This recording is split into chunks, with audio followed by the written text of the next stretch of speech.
सूरह इन्ना आतैना कल कौसर फसल्लि लिरब्बिका वनहर इन्न शानिअका हुवल अब्तर। कुरान की सबसे छोटी सूरह और है भी 3 आयतें, इसमें सिर्फ 3 आयतें। आपको ऐसा लगता होगा कि एक छोटी सी सूरह है, चंद हुरूफ हैं, चंद आयतें हैं, लेकिन जो अरबी दां है, जो अरबी के नशेब व फराज को जानता है, वो इसकी हिकमतें जानेगा कि इसको कैसे पिरोया गया है 3 आयतों में, क्या क्या माने बयान कर दिए गए, ये अरब ही जान सकते हैं। इसीलिए इस सूरे ने ऐसा चैलेंज कर दिया था अरब में। पहले अरब में दस्तूर था, जो बड़ा शायर, जो सबसे बड़ा शायर होता और उसका शेर सबसे हाई लेवल का होता, उसके मुकाबले में किसी का शेर नहीं होता, तो उसको चैलेंज करने के लिए वो खाने काबा के दरवाजे के पास लाकर लटका देता। वो शायर लटका था, अगर उसका कोई जवाब लिख देता तो पहले वाले वो शेर उतार लिए जाते, दूसरा वाला लगा दिया जाता, वो चैलेंज रहता। फिर दूसरा, अगर इसका भी मुकाबला करने वाला कोई तीसरा शायर आ जाता और उसके शेर अच्छे हो जाते, उसके लिए पूरी पैनल बैठती शायरों की, बड़े बड़े फसीहों की, वो लोग फैसला करते। एक आदमी फैसला नहीं करता, पूरा अरब मिलकर फैसला करता कि किसका शेर सबसे उम्दा है।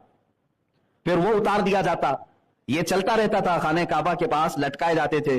जब ये सूरह नाजिल हुई, मेरे आका सल्लल्लाहु तआला अलैहि वसल्लम ने ये 3 आयतें लिखवा करके खाने काबा पर लटका दिया, जाओ इसको लटका दो। जब ये लटकाया गया, 3 ही आयतें थी, जाहिर सी बात है अब जवाब आना चाहिए। अब इससे बेहतर जो लिख करके लाएगा तब ये उतारा जाएगा।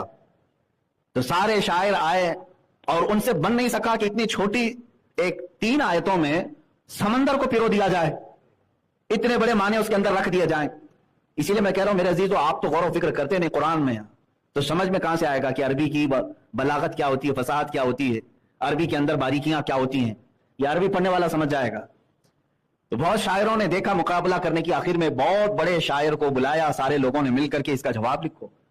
तो उसने बहुत गौर व फिक्र किया। वो बात करता तो शेर में बात करता, अगर किसी से खैरियत भी पूछना होता उसको तो वो फसी शेर में पूछता, इतना माहिर था। जब वो आया खाने काबा पर, ये 3 आयतें लटकी हुई देखा, तो उसने अपनी जानिब से एक और एडिशन उसमें लगा दिया, इन्ना आतैना कल कौसर फसल्लि लिरब्बिका वनहर इन्न शानिअका हुवल अब्तर। ये 3 आयतें थी। उस अरब के बड़े शायर ने, जिसको मुकाबले के लिए बुलाया था, उसने नीचे लिख करके उस पर लटकवा दिया, मा हादा कलामुल बशर। कहा कि ये बशर का कलाम हो ही नहीं सकता, बशर इंसान, ये इंसान का कलाम हो ही नहीं सकता, इसका जवाब मुमकिन नहीं है। वो दिन आखिरी था जो खाना काबा के दरवाजे पर लटकाया गया, उसके बाद फिर कभी नहीं लटकाया गया। एक छोटी सी सूरह इन्ना आतैना कल